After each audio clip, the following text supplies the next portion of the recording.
Welcome back, everybody. This is the game plan for the Chiefs and the Raiders. It is now Raider week. We get Monday Night Football for this game at home.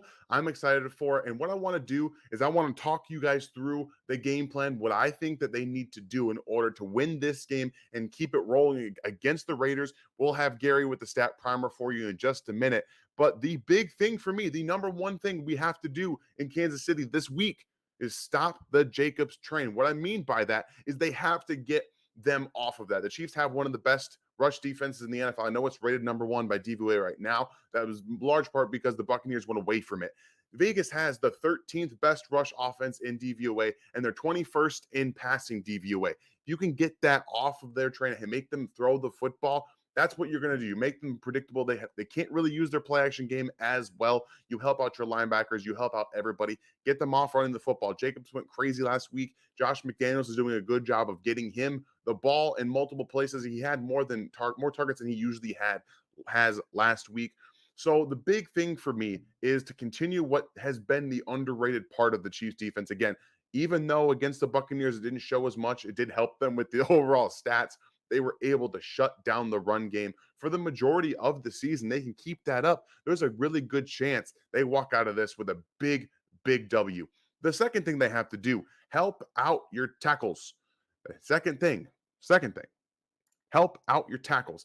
If Max Crosby and Chandler Jones are going to wreck this game, it's because Andy Reid gets too prideful and leaves both Andrew Wiley and Orlando Brown on an island. You can't do that with these guys. Max Crosby right now is playing even better than he did last year. The Chiefs have used only play action passes on 22% of their dropbacks this year. That's the lowest since Patrick Mahomes has become the starter. It's also below league average for the first time in forever. They have to keep running the football a little bit better, much like they did against the Buccaneers, to set up that play action, to not let Max Crosby and Chandler Jones wreck this game. That's the one thing on their defense that I really see being able to shut down Kansas City, is if they get allowed to tee off on Patrick Mahomes, free releases and everything, no chips, no help, they have to help out their tackles. Orlando Brown, Andrew Wiley can't be asked to do this all game one-on-one. It's not going to work.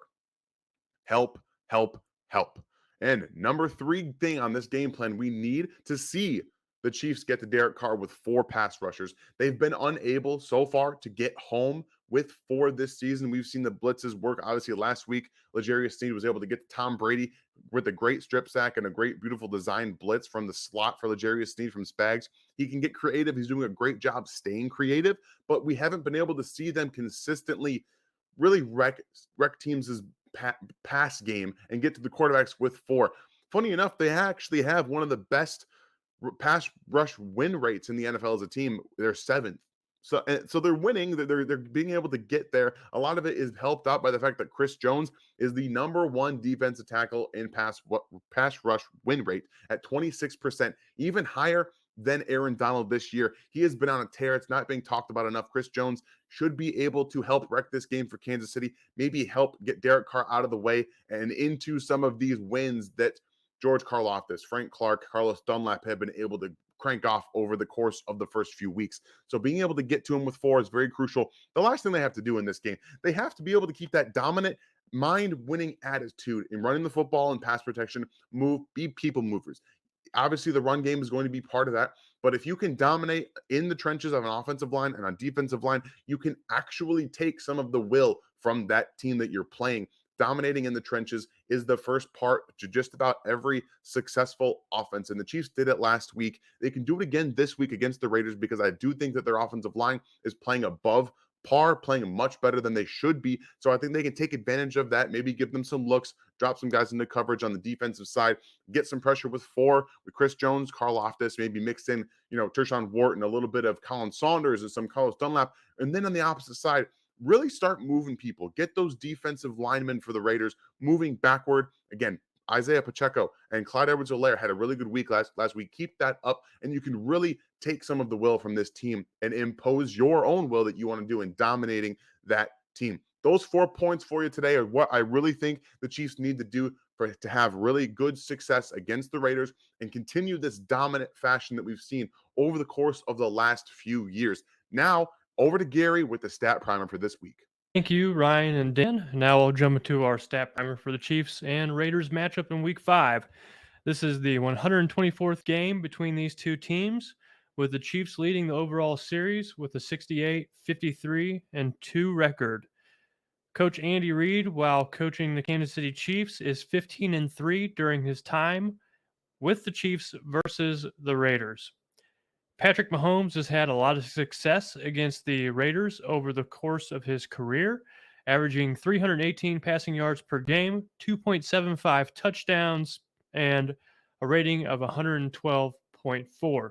That's 2.75 passing touchdowns. Mahomes also has a 7-1 record against the Raiders. And this bodes poorly for the Raiders because I went and analyzed the strengths and weaknesses of these two teams. And while Kansas City has a better offensive team across the board as compared to the Raiders, they also have a better defense. Where the Chiefs should be able to take advantage of the Raiders during this week, the Chiefs' offense is ranked 5th in the NFL, averaging 7 net passing yards per play. So they have a very good passing offense. Las Vegas's defense is 30th in the NFL, averaging 7.3 passing yards per play allowed.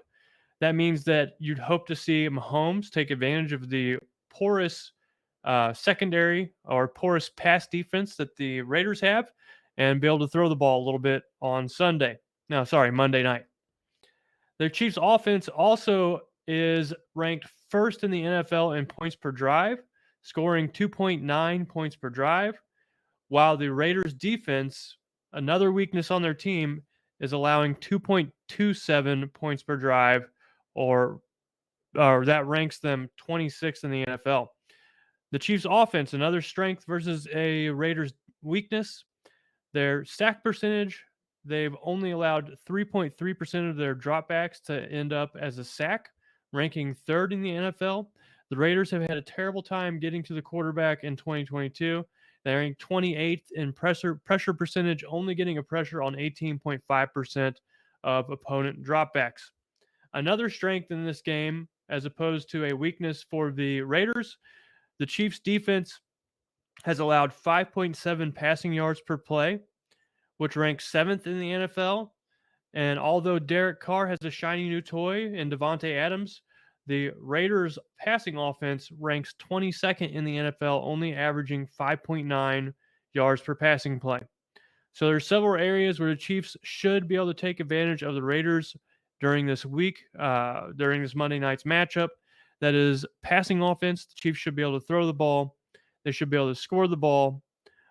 Sack percentage, they should be able to keep Mahomes clean and out of the dirt.